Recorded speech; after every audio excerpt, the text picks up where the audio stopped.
안녕하십니까. 더운 여름 잘 보내고 계신지요?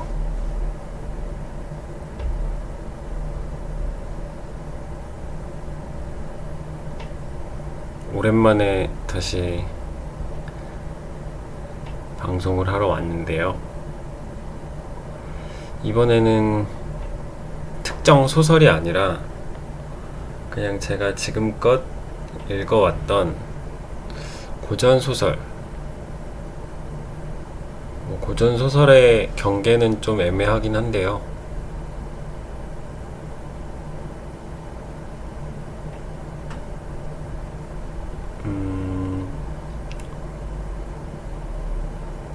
저 같은 경우는 비교적 최근에 쓰였다고 해도 좀 오래 읽힐 만한, 그러니까 시대가 변해도 변하지 않을 그런 가치관을 담은 그런 소설을 소설이라고 생각해요. 그래서 제가 지금까지 읽었던 고전소설에 대한 간단한 서평, 메모 정도로 해두면 좋을 것 같습니다.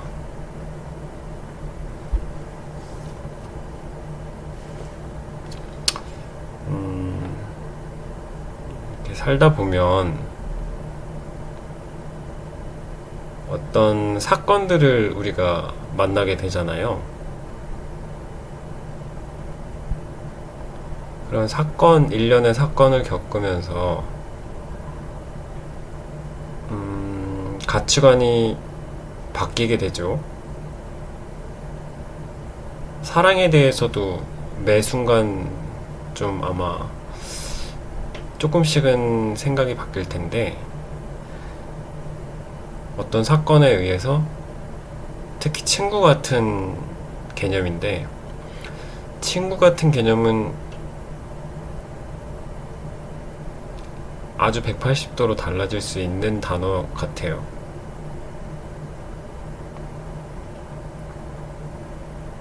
저도 약간이 아니라 크게 가치관이 바뀌는 일을 한 5년쯤 된 것 같아요. 4년, 5년? 그쯤 됐는데,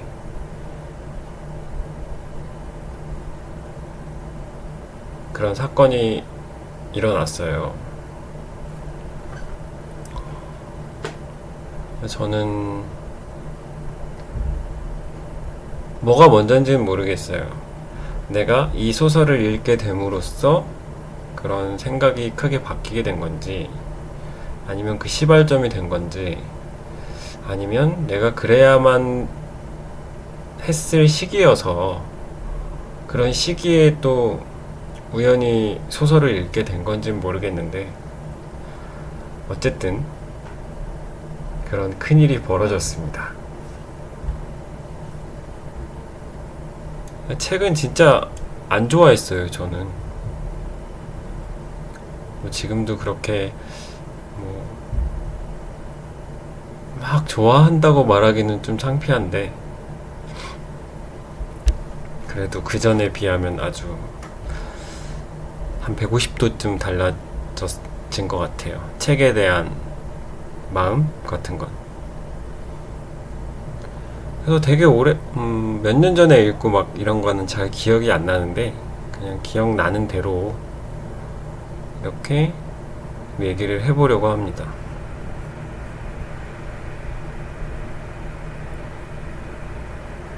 그냥 가볍게 들어주시면 좋을 것 같아요.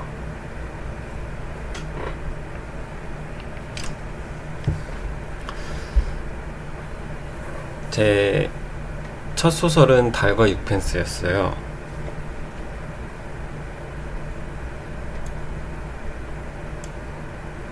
소설을 향한 여정의 안내책자 역할을 해주었다.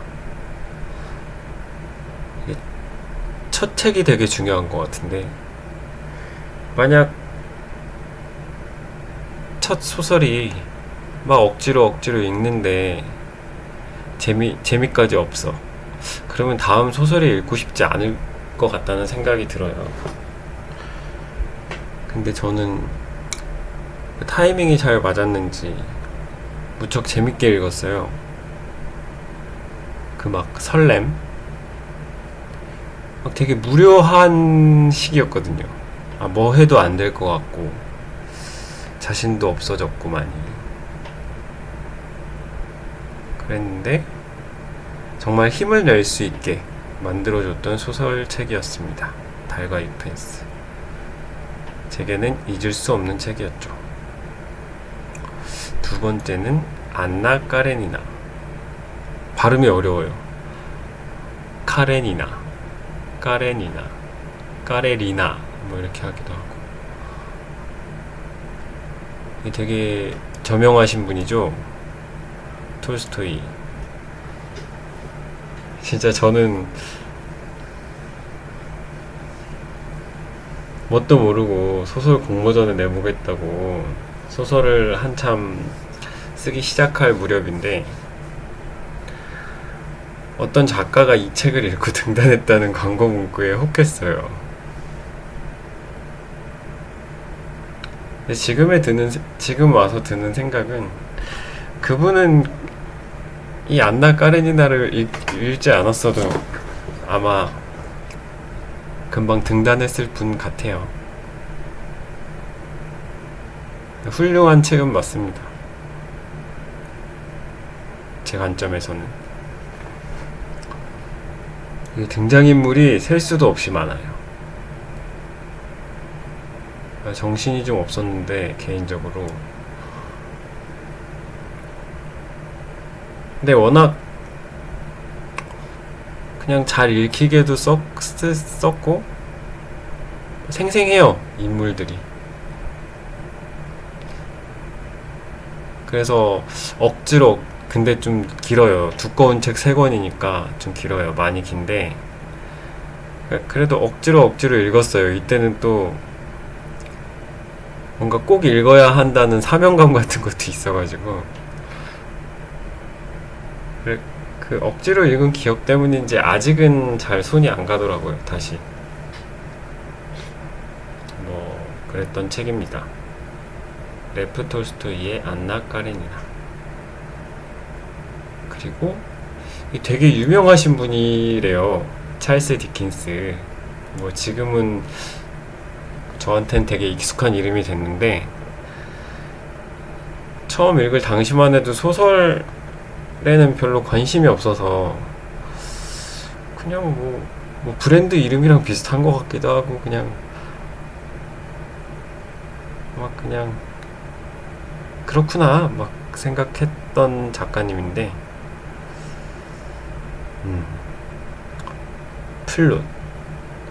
플룻이 소설에 있어서 이제 어떤 이야기에 대한 인과관계, 이래저래 해서 저렇게 됐다, 약간 이런 구성을 얘기하는데요. 그런 구성이 되게 치밀하고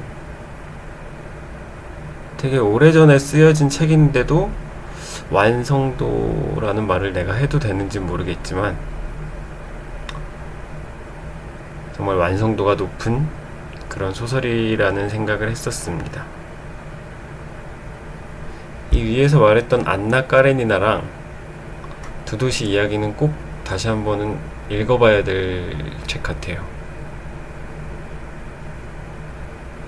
그리고 이것도 유명한 고전이죠. 보바리 부인.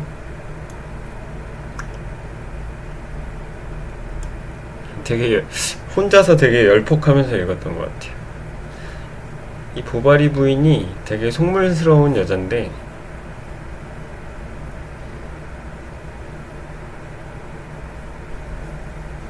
다들 속물 아닌가요?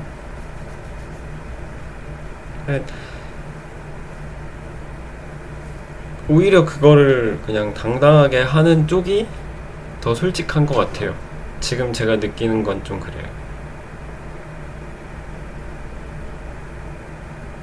물론 저랑은 다르게 생각하는 분들도 있겠죠.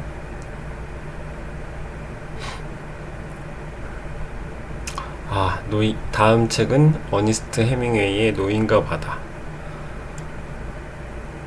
진짜 이 책을 생각하면 솔직히 토 나와요. 억지로 진짜 막 읽었는데 이것도 공모전이랑 좀 연관이 있었어요. 저는 그 해밍웨이라는 소설가가 그 하드보일드 문체 군더더기를 빼고 뭔가 상징적인 뭐 그런 딱 떨어지는 문체로 되게 유명하신 분인데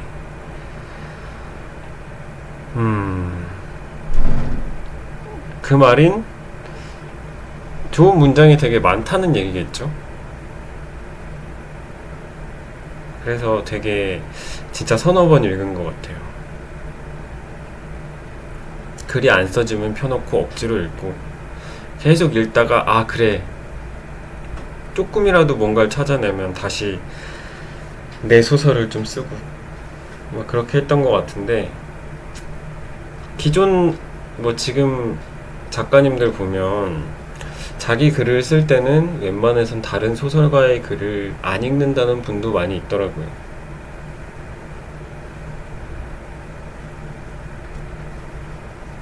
되게 신기한 거는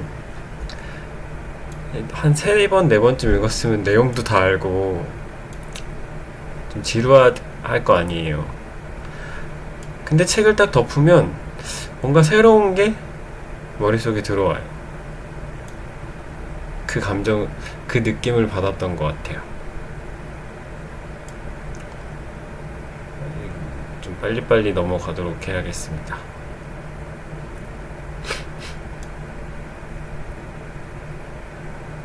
이번에는 제인 오스틴. 유명한 소설가죠. 되게 어릴 때부터 소설을 썼던 작가인데 오만과 편견은 정말로 많이들 알고 계실 거라고 생각합니다. 고전소설 중에는 그런 게 많은 것 같아요. 어떤 단어가 있는데 예를 들면 쉽게 뭐 사랑, 우정 뭐 이런 단어가 있는데 그런 단어를 다시 생각하게 만드는 그러니까 새로운 눈으로 약간 그런 소설들이 많이 있는 것 같아요. 고전 소설 중에.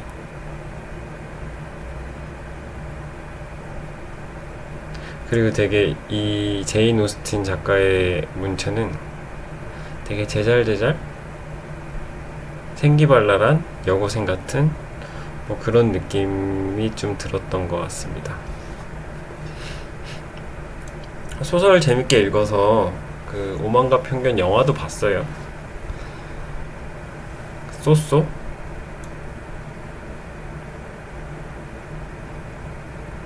노센거 수도원. 마찬가지로 제인 오스틴 작가의 책인데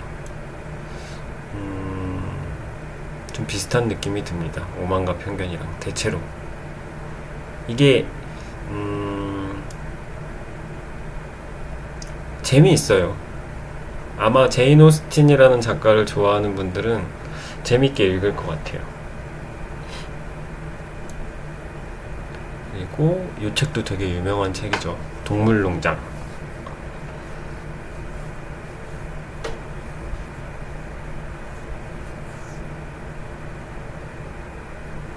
저는 이거 읽을 때 소설에 되게 질려있던 시기인데 막 책임감으로 읽던 시기라 그런지 모르겠는데 저는 그다지 재미를 못 느꼈어요.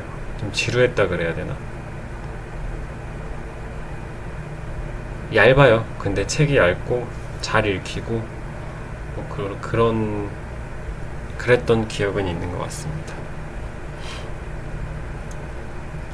이게 포스팅이 생각보다 좀 기네요. 1984. 저는 동물농장이랑 1984랑 따지면 1984가 더 취향에 맞았습니다. 요것도 2번 읽었는데 두 번째보다는 처음 읽었을 때가 훨씬 재밌었던 것 같아요. 뭘 재발견하고 이런 건 별로 없었던 것 같아요.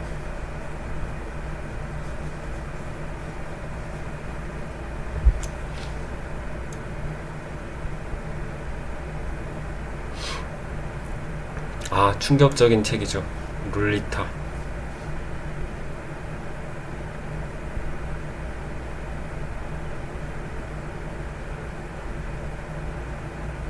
이 책 되게 악평이 되게 많아요.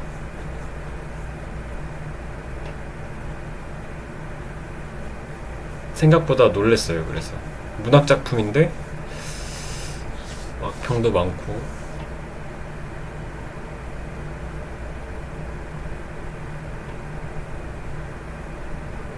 저는 솔직한 말로 그냥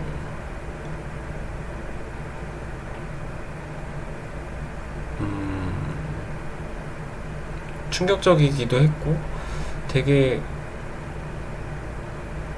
흥미로웠다 그래야 되나?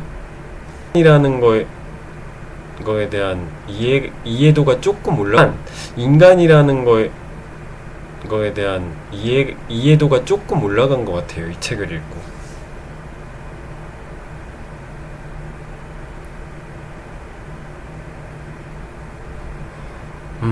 난해하네요. 뭐 얘기를 그냥 편하게 하자니 이거는 좀 민감한 부분이 섞여 있는 책이라 넘어가도록 하겠습니다. 데미안.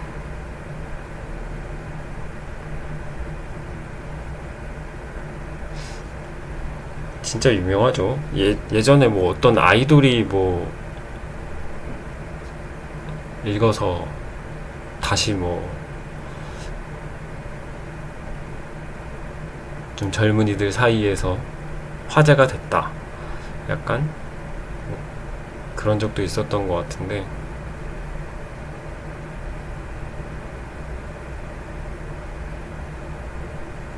저는 맞아. 이 책 제 주변 사람들이랑 얘기를 좀 나눠보면 되게 어렵대요, 책이. 근데 저는 워낙 저도 뭐 처음 소설 읽기 전까지는 뭐 글을 많이 읽었던 것도 아니고 소설을 읽기 시작한 것도 이제 좀 늦은 나이부터 30 넘어서부터니까 그때부터 시작을 해서 뭐 몇 권이나 읽었겠어요, 제가. 근데 저는 뭐 이렇게 뭐 되게 문장이 어렵고 이런 걸 못 느낀 게 아마 모르겠으면 그냥 술술 읽고 넘어가서 그랬던 것 같아요. 그래서 좀 읽고 넘어가고 나면 앞에 내용이 뭐 그랬던 거구나 뭐 그런 것도 있고 저는 그냥 되게 재밌게 읽은 것 같아요. 주인공한테 감정이입해가며 제 어린 시절을 돌아보면 뭐 누구나 어느 정도 그렇겠지만 되게 억눌린 것도 많고 친구들한테 어떻게 보여야지? 난 이런 사람처럼 보여야지? 그런 마음가짐을 되게 많이 가졌던 것 같아요. 주인공처럼.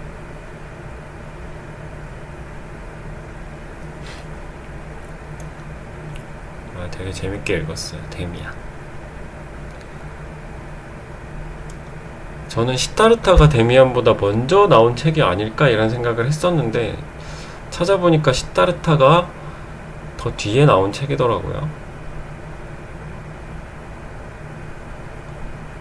좀 더 딱딱한 것 같아요. 시타르타.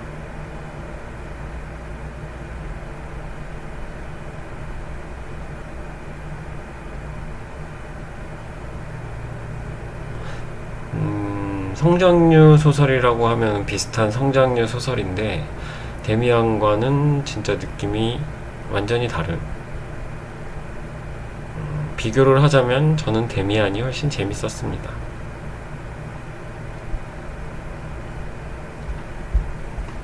시타르타도 데미안을 재밌게 읽으신 분들이라면 나쁘지 않게 보실 것 같아요.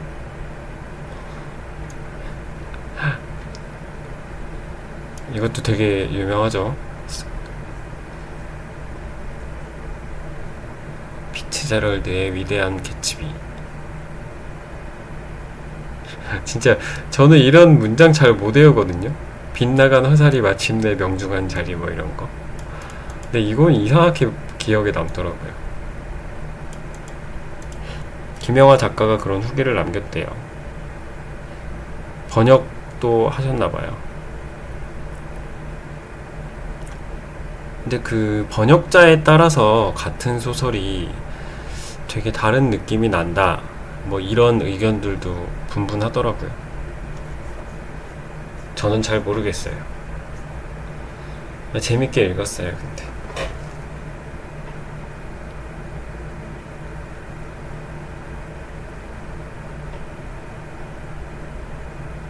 이 피츠제럴드라는 작가는 대표작이 별로 없는 걸로 알고 있어요. 소설을 많이 못 썼다고.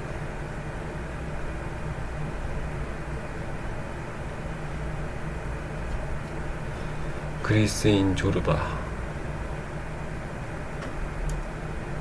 뭐 어떤 분들한테는 좀 낯선 이름일 수도 있겠는데요. 니코스 카잔차키스라는 그리스의 되게 저명한 소설가가 쓴 책입니다.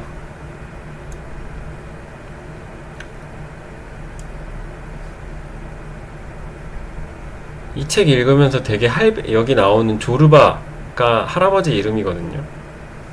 주인공 할아버지 이름인데 되게 저렇게 살면 행복하겠다는 생각을 많이 했어요. 진짜 마음 가는 대로 살아요, 저 할배는. 막 춤추고 싶으면 춤추고, 맨발로 바닷물에 뛰어들고, 막 연애하고 애 낳고 막 이러고 사는데,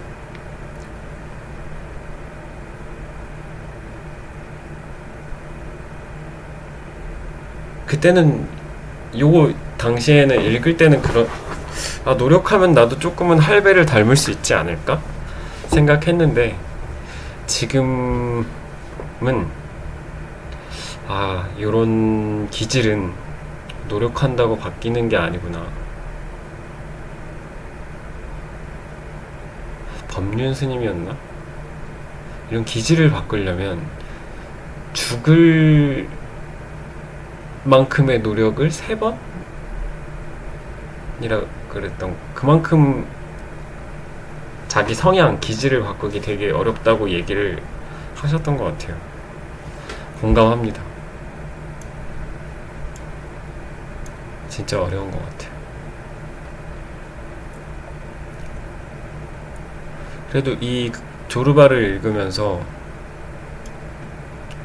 조르바도 그렇고 위대한 개츠비도 그렇고 약간 관찰자가 주인공이 따로 있고, 관찰자가 관찰한 시점에서 적은 약간 이런 소설인데, 비교적 평범한 인물이에요, 주인공에 비해서. 근데 필자여서 그런지 모르겠지만 그 평범한 기질을 가지고 평범하게 살고 싶어하는 그런 사람들을 저평가하지 않았다는 게 좋았어요. 공통적으로 조르바도 그렇고 위대한 개츠비도 그렇고. 알베르 까미 작가의 페스트.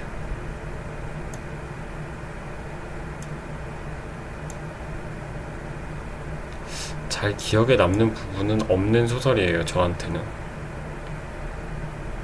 그냥 되게 읽는 내내 기분이 별로 안 좋았던 것 같아요.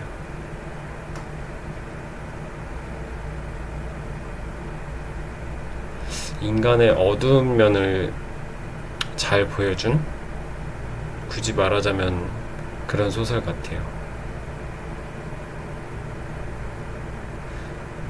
손 쓸 수 없는 재앙 앞에서 사람들이 어떻게 행동하는지, 사람들에 대한 심리 묘사가 뛰어난 작품이었던 것 같습니다. 이분 노벨 문학상도 타셨대요.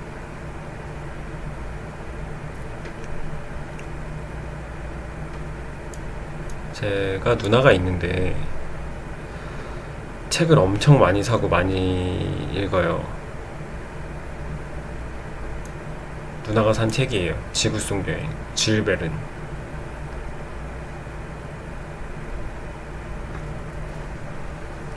저는 진짜 누나랑은 독서 취향이 전혀 진짜 정반대인 것 같더라고요. 누나가 재밌다 그러면 재미가 없고, 내가 재밌다 그런 책은 누나는 별로 재미가 없다고 하고. 같은 뱃속에서 나왔는데 이렇게 다릅니다. 형제가. 남매죠. 진짜 달라요. 저는 이거 좀 읽는 내내 좀 지루하긴 했는데, 약간 그건 떠올랐어요. 어릴 때 막 여행, 막상 여행 준비하고 저는 이런 게 되게 귀찮은데, 막상 떠나고 막 기차 안에서 이럴 땐 되게 설레고 재밌었던 느낌이에요. 그런 기억이 좀 났던 것 같아요. 책을 읽으면서. 여기 비교적, 지난 포스팅에서 언급했던 호밀바트 파수꾼. 사춘기 소년, 성인이 되는 과정, 뭐 이런 얘기를 했던 것 같아요.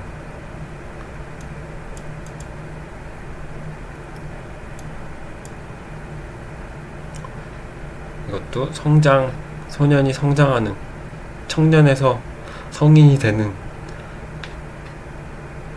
이거는 바로 전 방송에서 얘기했기 때문에 넘어가도록 하겠습니다. 이렇게 끝이 났네요. 힘드네요, 이거.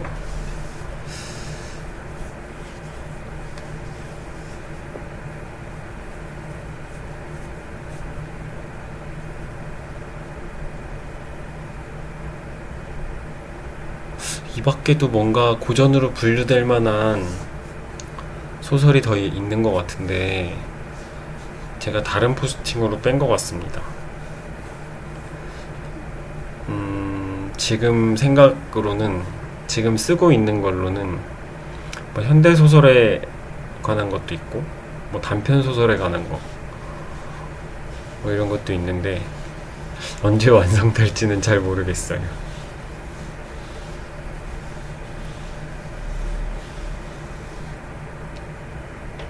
여기까지 긴 이야기 들어주셔서 감사합니다. 자, 아직 덥지만 다들 힘내시길 바래요. 감사합니다.